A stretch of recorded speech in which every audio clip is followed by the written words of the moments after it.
پیشنهاد میکنم برید قبل کار این هایلوکس 2010 توی این ویدیو ببینید تا متوجه بشید چه شاهکاری میشه از یک هایلوکس معمولی مدل 2010 در مجموعه تختگاه ساخت.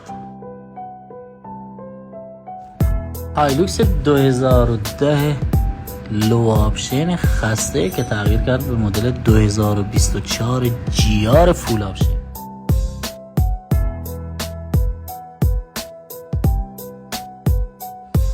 امکاناتی برای این خودرو نصب شدن شامل چراغ‌های سلنس، فیس جی آر، فندرهای بزرگ، روف ریل، رول ریدر، سوپر لید 2 تیکه، سایبان کنار، سایبان شیشه ها، استیکر ادوینجر رولوشن روی درب صندوق، استوپ سوم برای درب صندوق و تغییر گلگیر عقب برای چراغ‌های 2024. سپر و رکاب آفرودی با چراغ‌های بسیار زیبا از جمله تغییراتی بودند که روی بدنه این خودرو انجام شدن.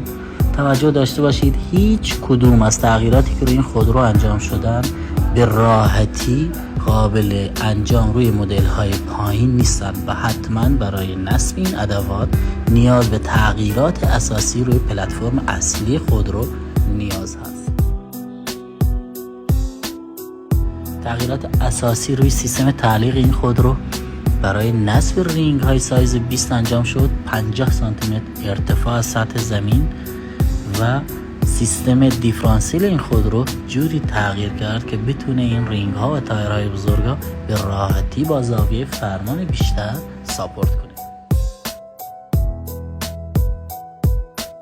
برای بخش داخلی این خودرو فرمان دیکات جی آر هایلوکس با طرح کربن داشتیم، سقف ستون جیر، صندلی های فول آپشن برقی دارای سرد کن و گرم کن با دیزاین زرشکی که بهترین رنگ برای بخش داخلی هایلوکس هست و کمربندهای تختگاه.